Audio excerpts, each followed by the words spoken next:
Take my hand. I'll lead you into death. By a Whisper in the Shadows on AO3. Episode 9. Chapter 6. Katsuki was known for a lot of things. He was hot-headed, brash, pretty introverted and observant. He was fantastic in the kitchen, the classroom, and on the battlefield. He was known for a lot of things, both positive and negative. One thing Katsuki was 100% not known for was his patience. Why? Because it existed in the most insignificant fucking amount. Due to this, the 2 weeks following the sports festival were absolute hell. First of all, his mother, father, and Inko were all moved to safe houses on school grounds. They were permitted to leave for work and such, but were escorted everywhere by heroes and members of the police force. This was all fine and fucking dandy for the first 2 days. But Katsuki takes after his mother, and where his patience is lacking, hers is basically non-existent. It was minorly entertaining how quickly she could have pro-fucking heroes shaking in their boots. Only minorly because if they weren't around, Katsuki would be subjected to her temper and frustrations, which usually led to a large shouting match and tears. Fucking psycho. Not that he could blame her. The whole situation was frustrating. He felt a lot fucking sorry for Inko, who had to drop and leave everything in Tokyo, for the time being, simply because she wanted to make sure Katsuki was okay. It made him feel exponentially guilty, though he didn't think she'd mind too much. Recovery Girl even let her and helped her out with Med Wing, which was pretty cool, until Katsuki or his friends landed themselves in there. He loved Inko, he really did, as much as he'd try denying any feelings, but Kami would he only take so much affection and leisure. His friends fell in love with her as well, but quickly discovered Mitsuki was not the scariest woman in Katsuki's life.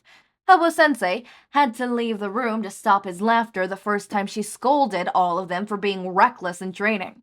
The dickhead. Katsuki laughed outright at him when she then scolded their teacher on his sleep schedule. He couldn't blame her for being so intense with her caring. He would admit to seeing her as kind of a second mother, but he knew to her he was a second chance at having a son. At having someone to love.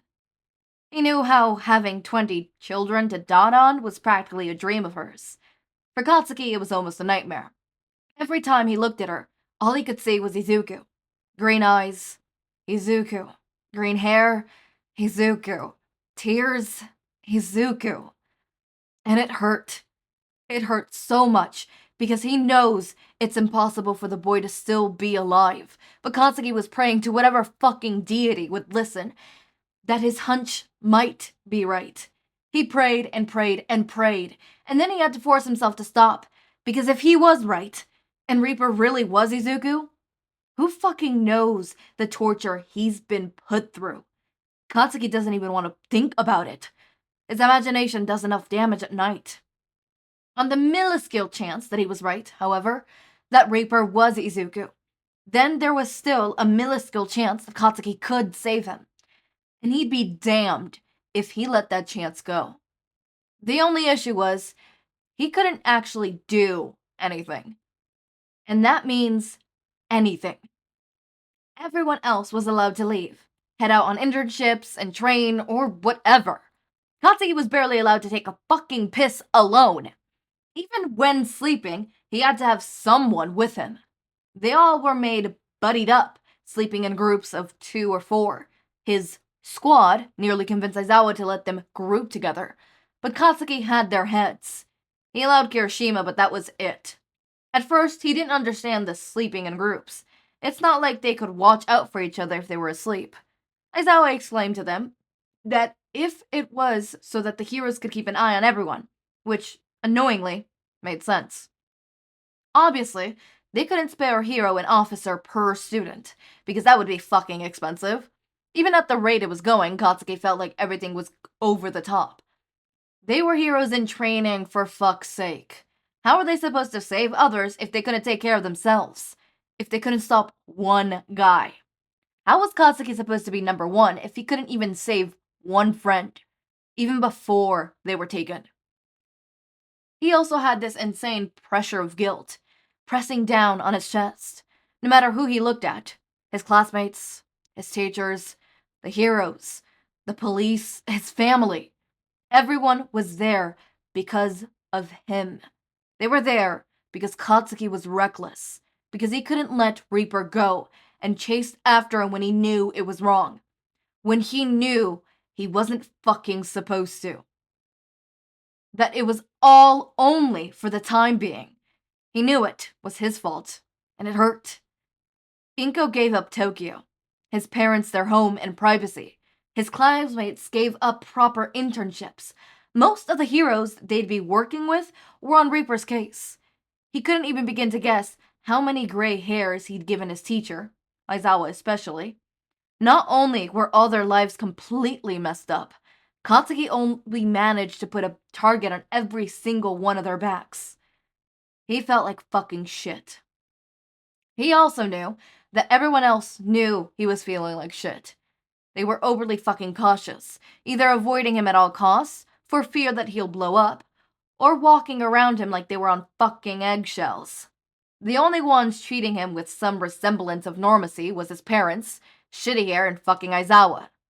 Even then, his mother watched him like a hawk. Shitty Hair stared at him constantly, and Actually, Aizawa was the most normal out of everyone. Eyebags was alright too, but Katsuki thought he was more concerned about his dad to really care much. The rest of his idiot friends, though, he was grateful, or whatever, was seriously grating on his nerves. He understood that they were trying to keep him occupied, keep his mind off of everything, but fuck, he just wanted them to leave him alone. It was bad enough to have some silent shadow following him everywhere. He doesn't need movie nights and game nights and any other bonding bullshit. All he wanted was to be alone and to fucking think. He wanted to research and prepare for anything to do with Reaper and Izuku's old case, and just figure anything out. He wanted to fucking be alone at night so he could watch stupid fucking home videos and hold a fucking plushie and cry in goddamn fucking peace. He wanted this fucking show to hit the road so they could put everything behind them, get everything back to normal. And after nearly 2 weeks, that was finally possible. In all honesty, he was impressed it only took 2 weeks, even if they felt like the longest 2 weeks of his life. In reality, it could have been way longer. Tracking down an assassin who leaves no clues, no connections, and is completely unpredictable in their killings, not an easy task. At least with knowing Katsuki would be the target, they could set some sort of trap. That's why Katsuki hadn't been able to go anywhere, and if he did, his security level on the journey was insane. Finally, Katsuki was going to be left out alone. Or, sort of, anyways.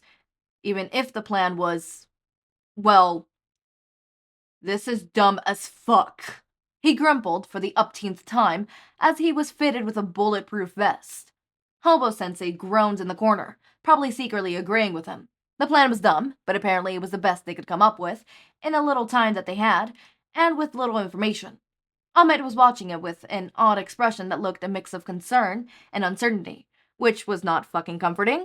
Endeavor, on the other hand, the big, fiercey bitch, was openly glaring at Katsuki and his lack of enthusiasm for the dumb plan. "We've gone over this, Bakugou," he growled, large arms folding over his chest. "With such an unpredictable character, this is the best course of action we have." Katsuki rolled his eyes, lifting his arms so Mike could be securely fitted. "Oh yeah? And what if he doesn't show?" Katsuki ignored some of the odd looks he got.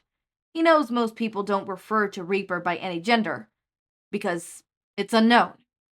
He doesn't care. "Then we'll try again another day, my boy," All Might answered. Katsuki scoffed, shoving his top back over his vest. "If you really think this is gonna work, why do I have to wear this fucking thing?" he complained, knocking his fist into the hard material. It was uncomfortable and stiff and made it hard for Katsuki to breathe. All Might gave a wary smile. It's just a precaution, my boy. Won't do much good if Reaper aims for his head. Aizawa grumbles from the corner, earning a rare glare from All Might. Which is not going to happen, Aizawa, if we follow the plan, he said sharply. Katsuki's eyes twitched. Tension was high between everyone. This was the best plan they could come up with, but it didn't mean everyone was happy with it. In fact, no one felt 100% content with the plan. There was tension between heroes, tension within the classroom. Shinsou had told Katsuki about the argument he overheard his dad's having about the whole situation. Apparently, Yamada had loudly disagreed with the argument, and Aizawa had said he was on his side, but he couldn't do anything about it. They didn't talk for 3 days. Aizawa stood in front of Katsuki, an unreadable expression on his face. Katsuki waited for him to say something, but nothing came. Instead, he gestured with his head for the blonde to follow him out of the room, leaving the other 2 heroes behind. They walked down the underground hall, its yellow lighting flickering as they went. There was nothing about being underground that Katsuki enjoyed. He didn't even realize UA had this whole battle fortress beneath the school, and it was honestly frightening. After a few minutes of walking silently, Aizawa spoke up. I want you to tell me the plan. Katsuki groaned loudly, but quickly shut up at the look he was given. He took a deep breath, before spewing the plan he had been told over and over until it was burned into his brain. The mission begins the second we're above ground. We act as normally as possible as you walk Shinsou and I to a car waiting by the gate. You remind us of our shopping list or something. We get in the car, we drive away. Our tire will go flat. I will walk away while Shinsou waits with the car. I will walk to the designated area. Shinsou will make its way towards you. Once in that area, I will stop to tie my shoelace. Katsuki replied his eyes. He hated repeating the steps like this, and trying to not fucking swear. To be as serious and exact as possible was driving him insane. It was just so fucking dumb. There would be heroes and police on the ground, in the surrounding buildings, and in the air observing from all angles. They would spot or hear Reaper, everyone would be alerted. When the amount of support, Reaper should be spotted and apprehended easily before we could get a shot. I am a diversion. I am the bait, and I am not to engage in any way. Aizawa nodded once, but he couldn't hide his grimace. The plan sounded especially stupid when set out like that. I still don't understand why I'm not allowed a comm. He grumbled. Aizawa scowled, clenching his jaw slightly. Because we don't want you distracted. He grunted out. Katsuki knew his teacher hated this plan as much as Katsuki, probably more. He grumbled his face harshly. We don't want you to blow your cover or ours. I know it's annoying, but trust me. If I had it my way, you would absolutely be on the comms. At least you could then be prepared if something went wrong. He glanced at Katsuki. Are you okay?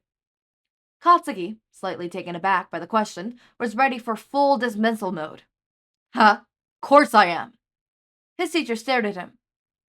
You don't have to give me the tough act, kid. Katsuki growled. March forward faster. I'm fucking fine. The door where Shinsou was waiting was fast approaching.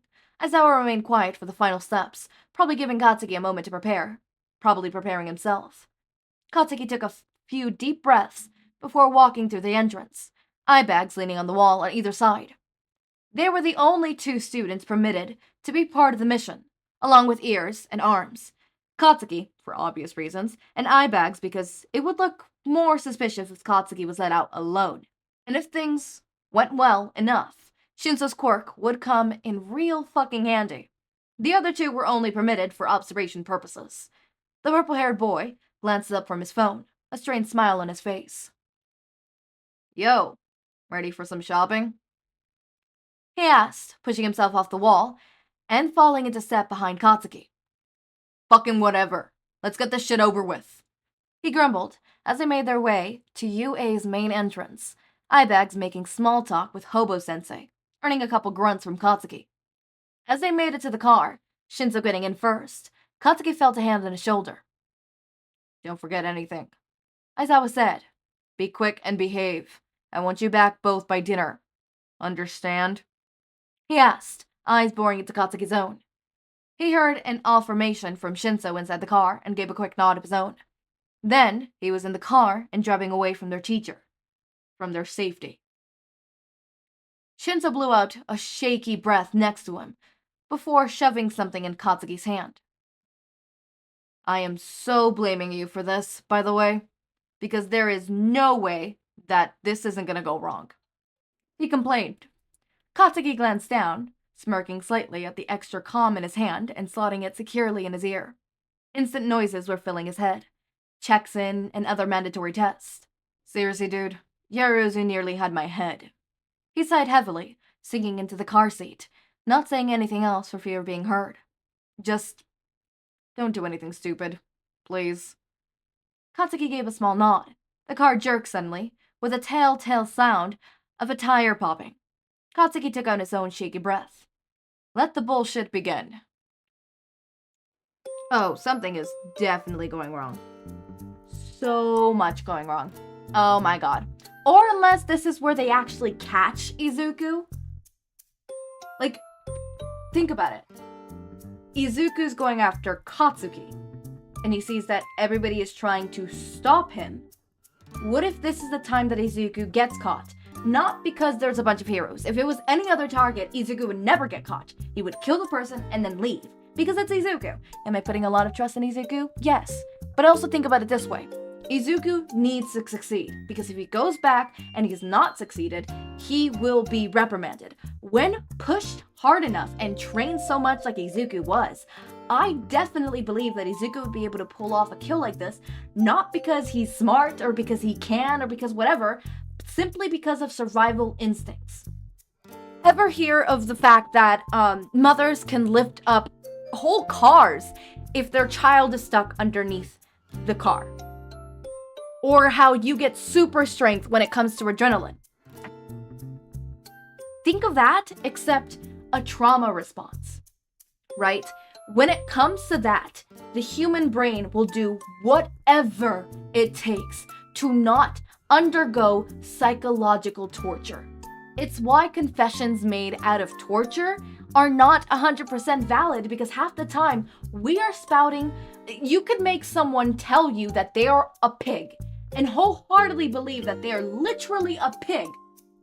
You know, yoink yoink pig? With enough torture. Why?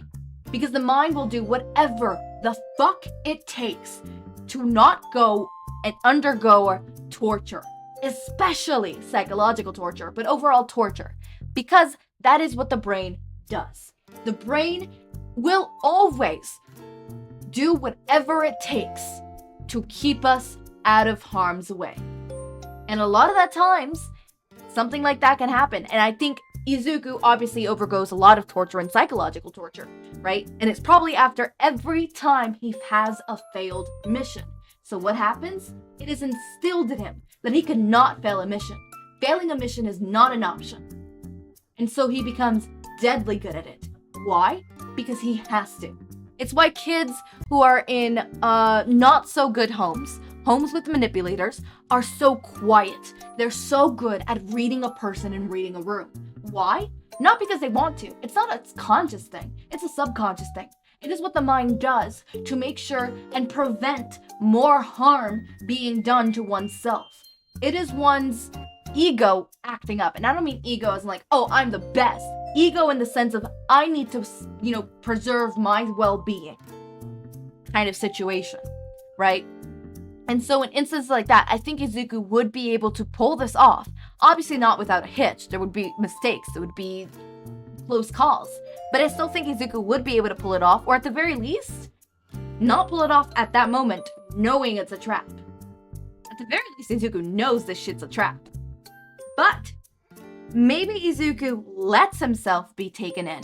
Why? Because think about it this way. Izuku has always viewed Katsuki as a hero. Obviously, we don't know if that's the true in this fic, but in almost every other fic, in almost every other thing, even in the My Hero Academia main, Izuku's idea of victory, of a hero, is Katsuki. I think there was a line somewhere along the lines of like, yeah, All Might was my favorite hero, but you were the hero in my life, right? There's even one where it's like, what was it called? It was circulating all through TikTok, but it was the, I catch myself acting like you, something like along the lines of that. And I think Izuku says something along the lines of, you are my symbol of victory, right? If not explicit, very much like heavily hinted at kind of situations, you know? And yeah, Izuku views Katsuki as victory. And obviously, if Izuku in his mind sees Katsuki as victory and has let him live not once but twice, saved him once and let him live the second time, underwriting his literal coding, his trauma coding, by the way, because as I said, the brain will do whatever the fuck it takes to not undergo harm, right? It's why you can't, like they say, chopping a hand is as easy as, not chopping a hand, but biting off your finger is as easy as biting into a carrot. But your mind psychologically stops you from being able to pull all that force. Just like how your mind psychologically stops you from straining your body too much to an extent that you can't anymore, right? But when it's faced of, okay, I either do this and possibly hurt myself a little bit, or I undergo that that endless absolute torture. I would rather be hurt here on this minor thing than that, right? It picks and chooses, right? So hypothetically speaking, someone can be psychologically tortured to the point where they could bite a finger off. Our brains are magnificent, and torture does a lot of weird things with it. I would love to one day study the mind of a tortured person. Obviously not torture someone to then study their mind, but like someone who's undergone torture, whether it is because they were in enemy territory, like an army person was enemy territory, obviously with the person's consent, and see how they, react to stuff. And I would love to study cases that has already gone in like the past, like maybe World War I kind of shit, where like they kept records and stuff, and seeing how their behaviors changed, stuff like that. I would love to one day see that and see how that reacts. I would love to see how it's different from the brain of someone who's abused, or maybe it's the same, stuff like that. But I think Izuku is definitely going to let Katsuki take him. And if not Katsuki, like the heroes. And I think it's going to probably be something along, or if not, it could have gone this way. It's going to be something along the lines of Izuku is finally like, you know what? I'm safe with Kacchan. Kacchan is my hero. Kacchan will save me kind of situation. I don't have further things to say, so as always, my raindrops, make sure to eat, sleep, drink water, take your meds. Have a wonderful day or night. Link to my Discord server and socials are down in the description. Subscribe to see more of my content, and thank you so much for watching.